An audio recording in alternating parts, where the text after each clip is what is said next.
Hello everyone, this is Jeff Trapani, and today we're going to be making green banana flour.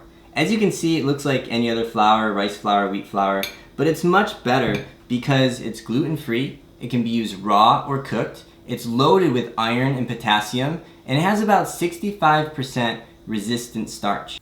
Resistant starch is a big buzzword right now, and the reason why is because it bypasses the small intestine and it goes into the colon and it feeds the gut microbes. And there they're going to be converting the resistant starch into cancer-fighting chemicals like butyrate. And so we're going to take these bananas and we're going to slice them, dry them, and turn them into flour.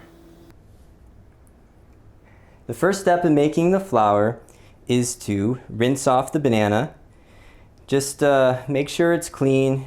If there's some brown on it, it doesn't matter. It's not going to affect the color or the texture. The second step is to just cut the ends flat, like so. To make the slices, I'm using a mandolin. I highly recommend getting one of these. They're sharp and you can make the slices very quickly. It's good to use a protective glove. I'm only going to make a few slices, so I'm not worried about getting cut.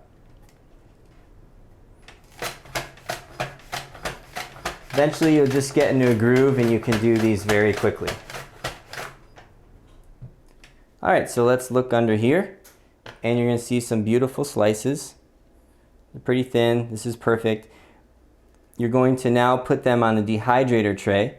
As you can see over on the side, you're just going to lay them out side by side. So the next step, we're going to throw them in the dehydrator and start drying. The banana chips have been in the dehydrator for about 12 hours, so we're going to open it up and see if they're ready. You want to keep the temperature below 140 degrees Fahrenheit to prevent the resistant starch from breaking down. I'm going to make my flour raw, so I'm keeping it under 115 degrees. As you can see, these are crisp and dry. They're ready for the blender. The last step is pouring the dry chips into the blender and blending them until you get a fine flour. This will only take less than a minute in a high-speed blender.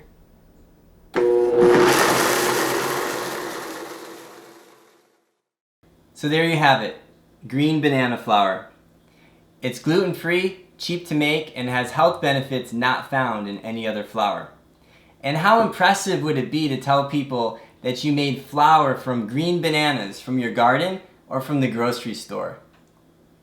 Well, I hope you guys enjoyed this one. Make sure to subscribe and share with all your friends.